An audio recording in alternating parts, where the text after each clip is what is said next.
Hey there, everybody. Welcome to another exciting episode of The Next Stage. I'm your host, John Jacobs, and with me as always, Vance Daniels. Well, Vance, we got a great show today. Yeah. 20th anniversary edition of our favorite movie. We just kind of made the joke that how much older I feel now when I heard that was 20 years since the first time I saw it. And damn, man, it's been a long 20 years with the dude, but every time I watch the film, it feels just as brand new. It does. And it really, and we're going to talk a little bit about the Coen brothers and how great they are, and all their films kind of have that level, but man, fucking Lebowski. I agree. I remember when this movie actually came out and we rented it as a family. And my parents hated it. They couldn't even finish it. I specifically remember we rented it, and my dad was just getting so annoyed with it. Yep, and he finally just said, I can't even finish. This is just terrible. It's just cussing, and I don't know what's going on. Like, he hated it. They didn't even finish it, but, man, I popped that shit in that night, and I finished the entire movie, and I instantly fell in love with it. But, I was 17 when it came out, so a movie that's got, 175 F-bombs, whatever the count is. Man, I loved it. So was your dad like the Big Lebowski? Was he Mr. just like, Lebowski? What are you doing? Do you have a job, sir? Was that necessary? Was he just as stunned that the dude didn't have a job and was basically floating from nothing to nothing and was scoring cash left and right? Well, my dad was a factory worker his whole life, so he might have fit into Mr. Lebowski's, personification of what a decent citizen should be at that time. Are you employed, sir? Are you employed, Mr. Lebowski? It's probably, nowadays, probably a little more would be acceptable to be the bum that Lebowski is. But I think that's maybe one of the great appeals of Lebowski is that, Jeff didn't have any restrictions on his life. He had no requirements. We joked around about the video that came out a couple weeks ago on a meme about the Bachelor with the chair in front of a TV, 3 feet away from the TV, and that's the whole living room. Yeah. And it was like, wow, man, I remember that life. I remember that life. That was Lebowski's whole life. It was. Yeah. His room was a small bar. It was a rug. It was a chair, and it was a bathtub. I guess a bed too. But that was it. It was a real minimalistic lifestyle. And Jeff didn't have anything breaking him down. And it was really, I think we all kind of lived that fantasy of a world where we're not bound by debt, restrictions of any type. Jeff lived his life, man, and we all got to fucking love that. He sure did. And you actually forgot, though, his checkbook. Oh, yeah. To which he writes Ralph's a check for 69 cents. Now, we don't know if that check actually cleared. I'm sure that check cleared. I don't know. Do you remember, though, like in the 90s when you would be at the supermarket and it would be super lined up and that person in front of you would whip out a checkbook and you're like, oh, my God. In some places, we used to have like a card. Like, you're part of our club that can actually use a check to pay here because you've decided to give us your checking account information. Right. We validate it or whatever the fuck that process was. And actually, you can still pay for a check in a couple of places. But yeah, the magic of checks at that time. But the girl's reaction, and we were going to talk a little bit about secondary characters. Well, her reaction of just him writing a check for 69 cents while he has that Ralph's card as well, his only form of ID. Is this your only ID? While he's watching Bush talking about Kuwait with this unchecked aggression.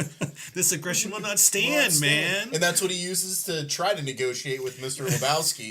The thing I love about Mr. Lebowski is he is the walking contradiction.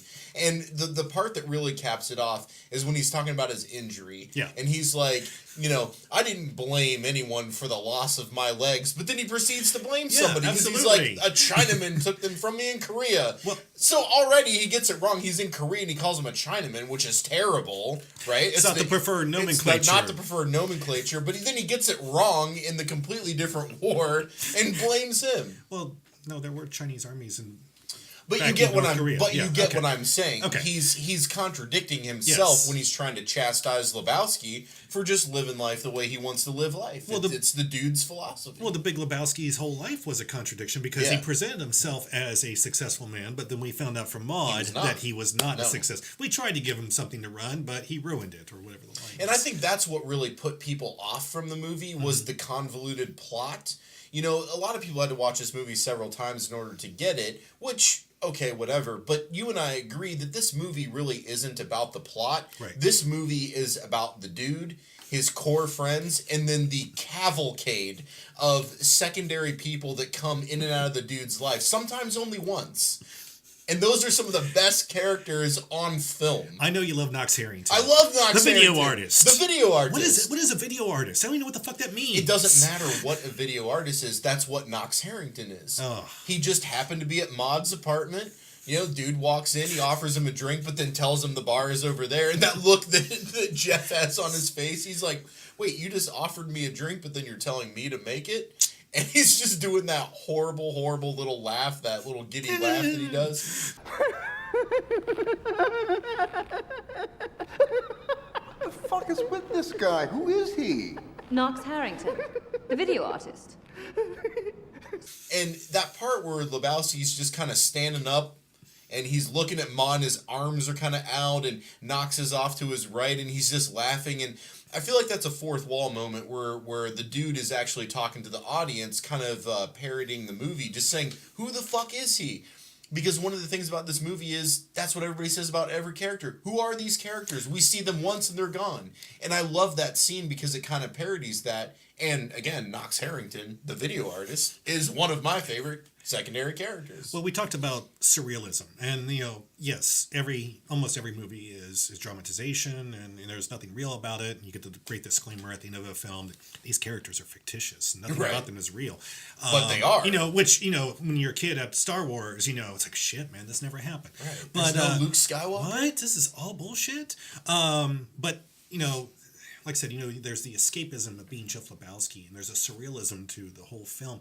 But it felt like in that moment, the character of Jeff was in a surreal moment. He's like, this guy fits none of the norms of anything that I've ever dealt with. You know, and that's why Lebowski is probably so hostile to him as a starter. He just immediately is on edge around Knox Harrington, and he's got a very short fuse, and he's like, what does he say? What's your fucking deal, man? Or something and like he just that. laughs. Yeah. He doesn't even answer his question. It doesn't he even just respond to him in the type of way that Lebowski's looking for. So it throws Jeff off entirely. So Jeff is off kilter by the time Maud comes in. Yeah. And of course, Maud, her vagina. It's a very powerful word.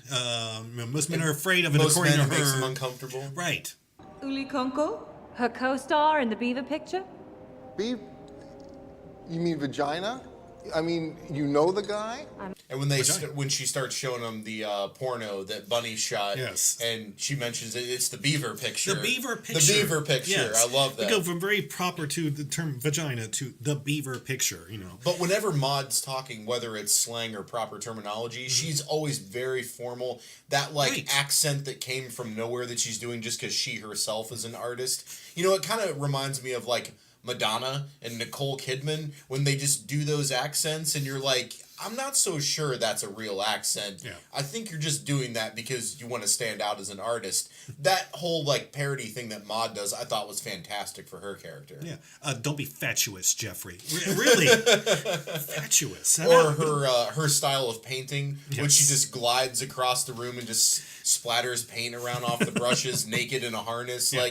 It's that extremism as that type of artist that I think works in contrast with her character to her father, which is completely opposite. But we know nothing about the mother who died. The only thing we know about the mother is the rug that the dude tricked Mr. Lebowski out of was her favorite. But we don't know anything else about the mother, which I think is kind of interesting. And I mean, we were talking about these side characters that don't have any description. There's no exploration of their character. Right. Just pop in, pop out.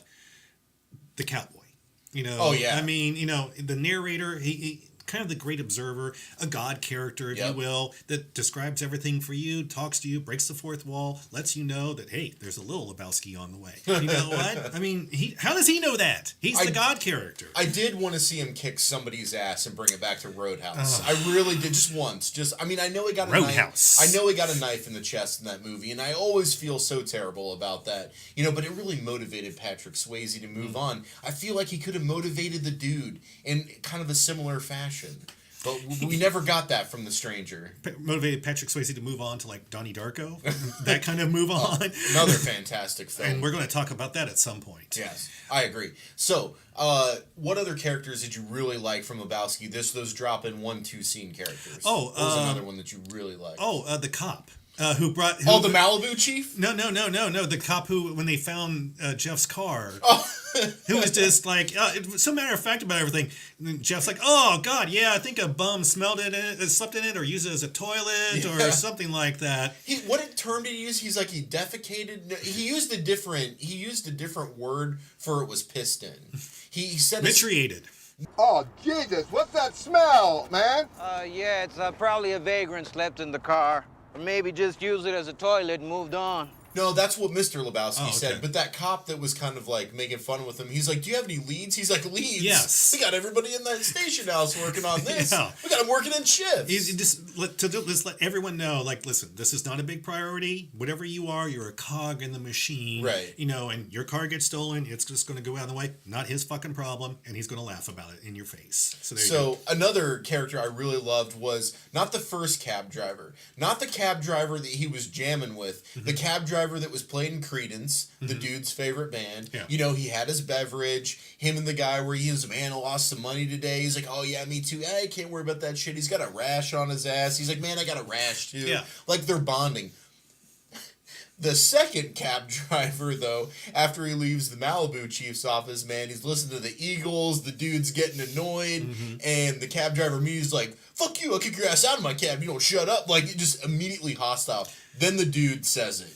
He hates the fucking Eagles, and he gets tossed out of the cab. I love that cab driver. Perfectly acceptable to hate the fucking Eagles, all right? Pure trash. Always have been, always will be. Let me just quote Mojo Nixon, Don Henley must die, all right? I liked Don Henley's solo album, I'm not going to lie, but I do feel like the Eagles charge way too much for their shows. Let me go Mojo Nixon again. Destroy all lawyers. Okay, I'm sorry. I like Henley's solo album. Dirty Laundry, I love it. Okay. I'm sorry. Okay. I like the Eagles. Aaron likes the Eagles. Oh my God.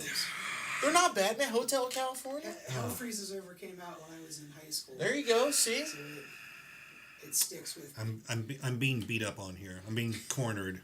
Literally cornered by Eagles fans. Look, I mean, do I prefer Creedence to the Eagles? Absolutely. Of course you do, because you're a living, breathing, thinking human being. Everyone does. I like CCR too. Yeah. See, he's look, like the Aaron more than likes both. the Eagles. He likes them both. I hate the fucking Eagles. Well, that's okay. But the first, the limo driver who you were referring to is with the rash on the Yeah. ears, comedian Dom Irera. And yeah, just very quick second, maybe like 30 seconds he's in there. Just one scene. And you love the guy. Yep. Lebowski loves the guy. Yep. And then He gets dragged from the limo into Mr. Lebowski's limo. Philip Seymour Hoffman. Oh, Brant, dude, we love Brant, and I love it because Brant Mr. Lebowski never calls the dude. Right. He always calls him Mr. Lebowski. But as soon as the dude corrected Brant immediately adopted it and called him the dude. I mean, I love that. Like when he's walking out with the rug, and the first thing he says in that scene when they're outside, when they're running up the bunny, he's like, so, hopefully we'll see you again sometime, dude. And you know that Brant has immediately acclimated to it, and I love it. I love him for that. Leaving the messages. Dude. Dude. It's not Brant. about the rug. Right. Believe me. Oh, by the way, it's Brant. Yeah.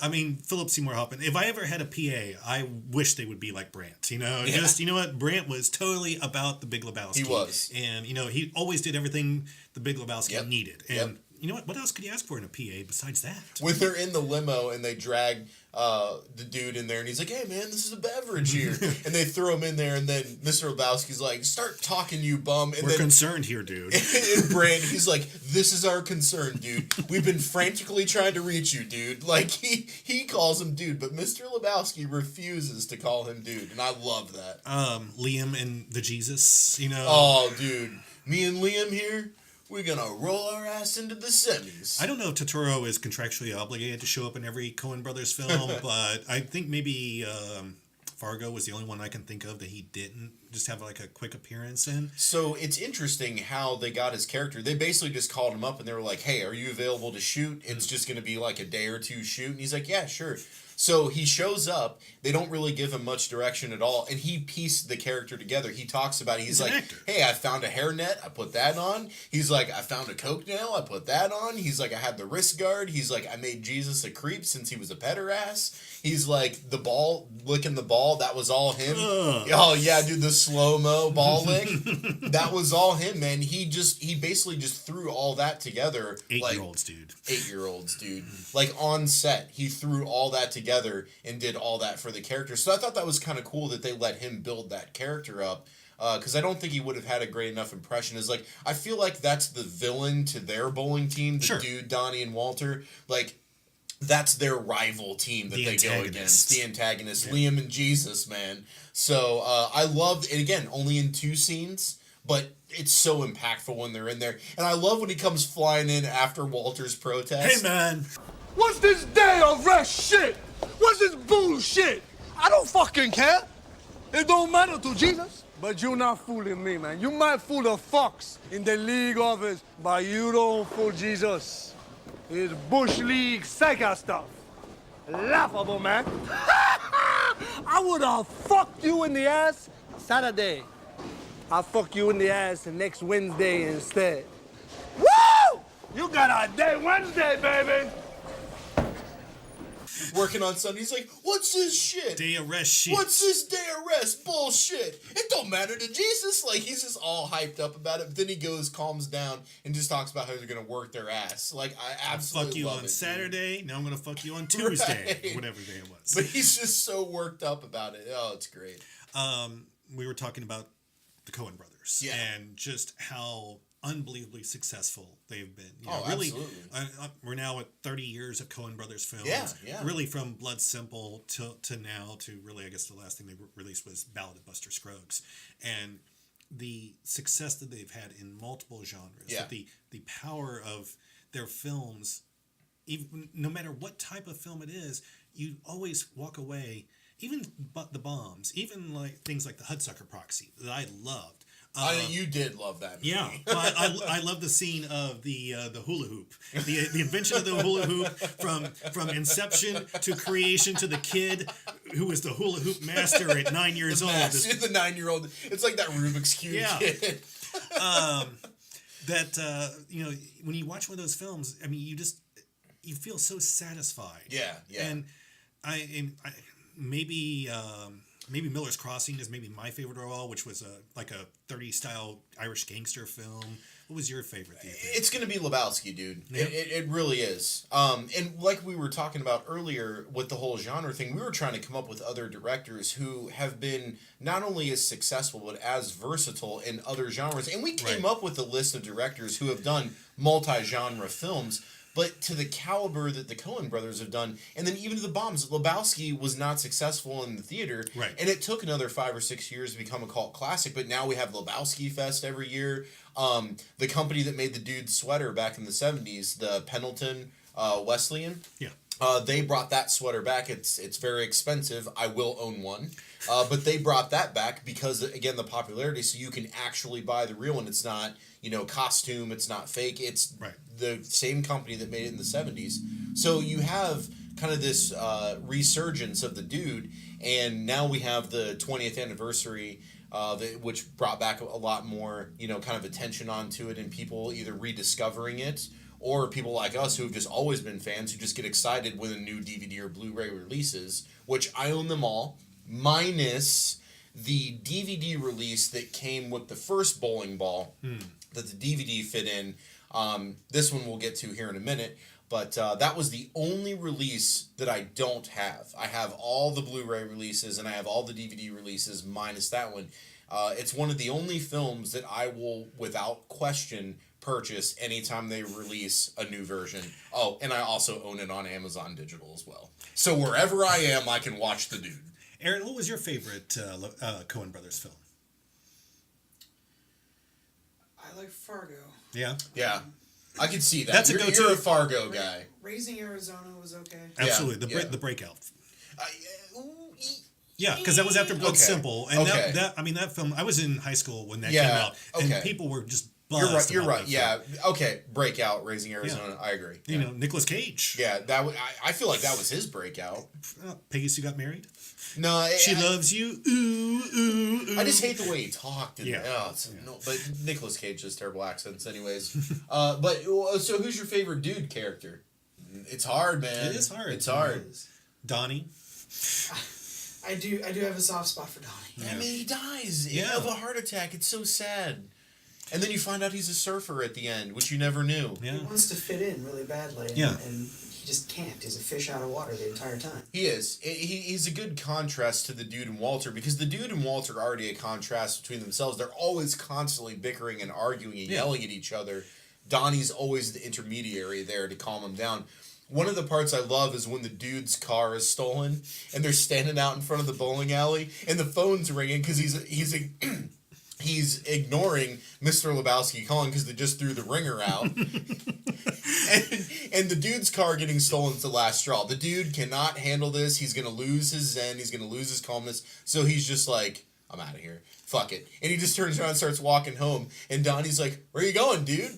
Going home, Donnie. Phone's ringing, dude. Phone's ringing, dude. Thank you, Donnie. And just rounds the corner, and that's it. What a great portrait of the transition from 1991 when the movie was set till now. That big ass bag phone. Oh, bag phone, dude. As professionals previously in the cellular industry, Yep. we knew about the bag phone, but even then it was still. I love the bag phone. I mean. It's literally like 30 fucking pounds. I mean, well, there's also two.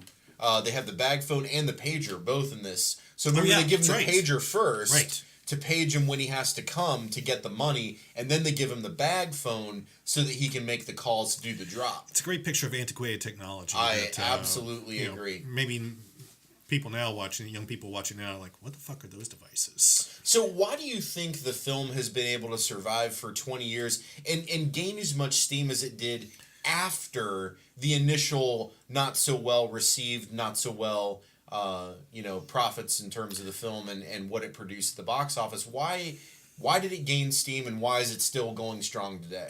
I'm going to channel quiz show here, and I'm going to take the last part first. All right, go ahead. The last part is, I think that in that era of video rental, and you mentioned it yourself, you know, there may have been a time where, as a family, you're like, you know what, I don't know about this film, so I'm not going to bring the whole family to go see it. It was a much bigger cost, whereas at that time, you go to Blockbuster, it's $3, you rent it, and you've got the same effect for the most part, so your whole family can watch a movie. Sure. So I think that kind of mystery, it wasn't even just that it was a bomb. It was just people just didn't know about. There wasn't, we really didn't have the internet at that level yet, where, you had the social networking where people could rave about it. Sure. So it was just, and you probably remember it, you would go to Blockbuster and it's like, I've seen all this shit. Well, let's try this out. This new Coen Brothers. Right. Oh man, it's John Goodman. For those that don't Jeff remember, Bridges. there was always a new releases section at a Blockbuster, and you're going to go through like 4 or 5 of those films, and this might be a pick by the staff pick. This I is love a Gene the staff film. pick section. Yes, Yeah, absolutely. yeah. So if you like the staff pick, maybe be like, you know what? Gene said that this was pretty good. I'm going to watch it. I'm going to give Gene's recommendation Absolutely. a shot. I'm going to check out the Big Lebowski. That's a Seinfeld reference, by the way.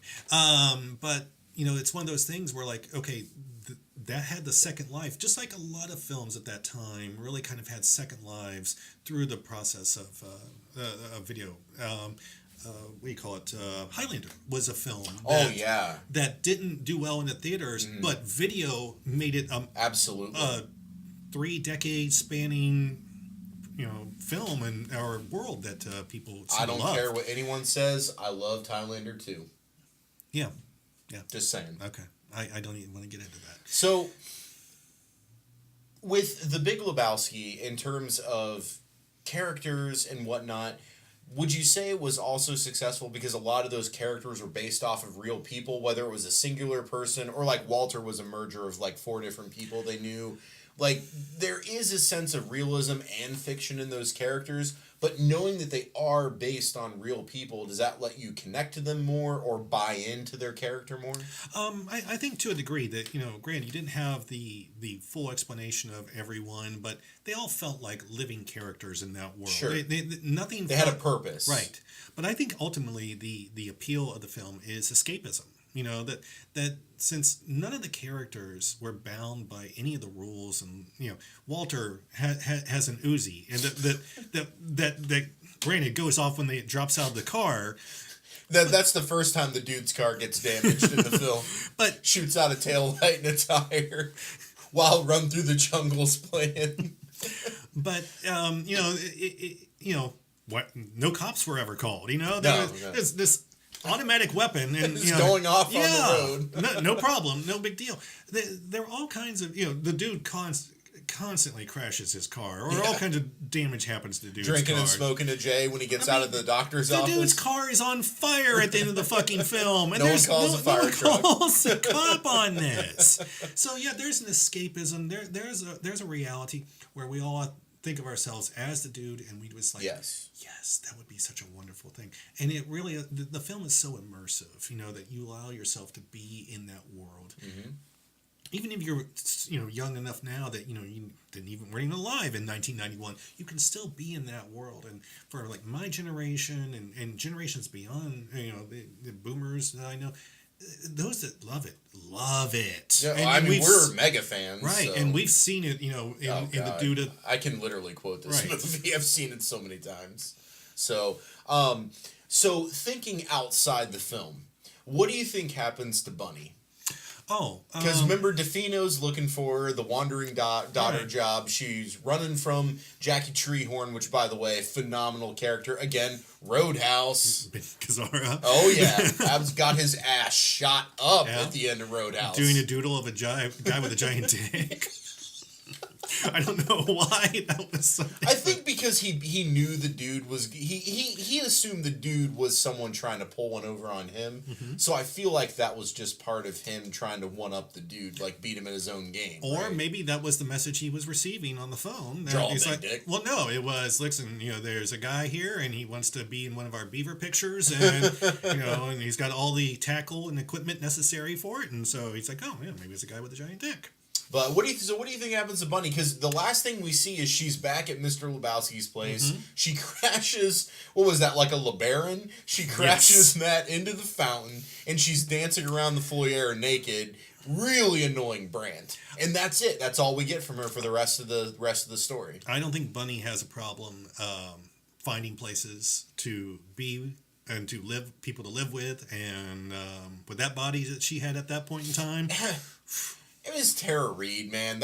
She was kind of breaking out at that point. I know, so. And it was perfectly acceptable. And it would have been before all the partying. Yeah, and it would have been worth $1,000. Which I did meet her at Lexington Comic Con in 2015. And you had $1,000 in your pocket? No. Oh. She's kind of stuck up and prudy now, but she was at the party with everyone, and she was nice to talk to and stuff. Did she sign your Fantastic Four Part 2 limited DVD release? I literally just said hi to her. She said hi back. I asked how she was doing. She said good, and then we parted ways. So I mean, that was my interaction with Tara Reid. Yeah. So good. But yeah, I think Bunny was very morally pliable and wouldn't have a problem finding another Big Lebowski type guy to live with and to protect her, and that seemed to be the lifestyle that she lived, and good for her. So does Defino ever find her and bring her back to the the old family farm? I don't think so. Defino did not seem like the great detective. He was driving that Volkswagen Beetle, man. Even the dude in constant states of delirium, either from smoking or from drinking, was able to determine that he was being tailed by this guy all the goddamn time. Right. So, what kind of private detective was he, really? There was nothing private. No, there really wasn't. He was a public detective. A fellow brother Seamus. Yeah. A snoop, man. A dick, man. So, closing. What are we going to say about Big Lebowski? I don't think anyone who's watching probably has never seen it. But, if you're going to rewatch it, definitely, take the time to look at your secondary characters, see who you really associate with, and maybe give us a comment about who you like the most. Yeah, who's your favorite character? Comment below. Let us know. All right, so you want to tear into this bad boy? Yeah, let's open this up. All right, so This was actually a present from my wife for Christmas. This is the bowling bag set, 20th anniversary edition for Big Lebowski. As you can see, it's rather large.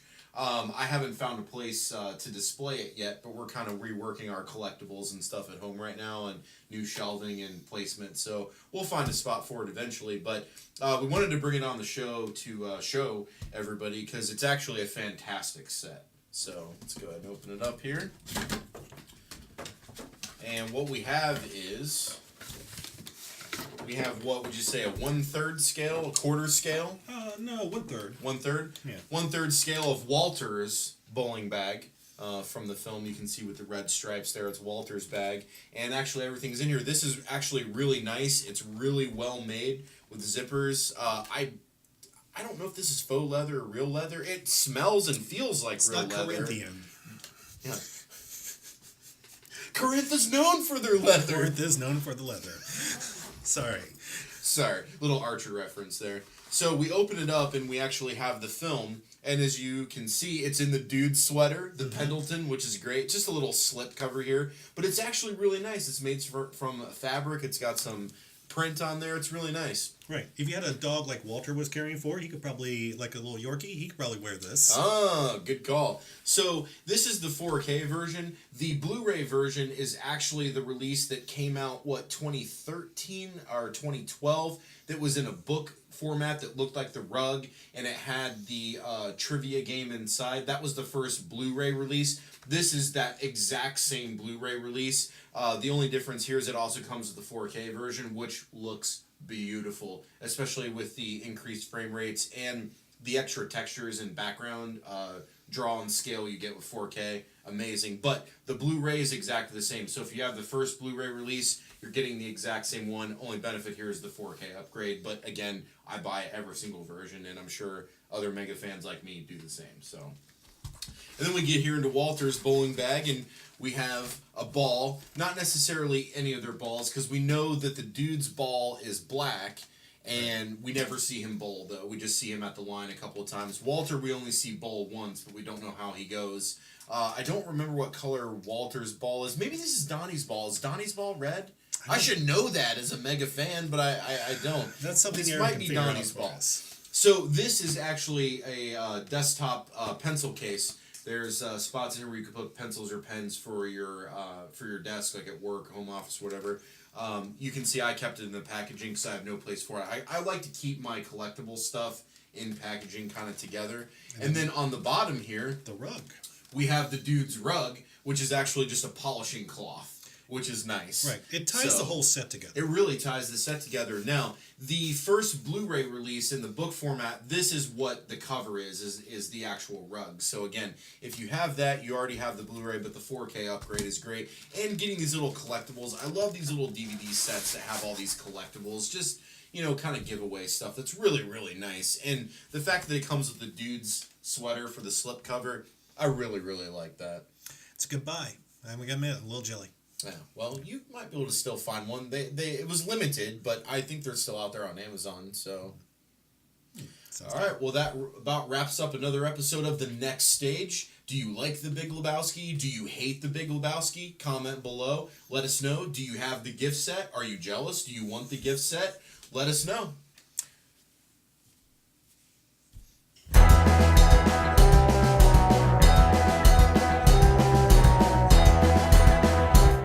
Girlfriend gave up her tour. She thought we'd been getting $1 million. It's not fair.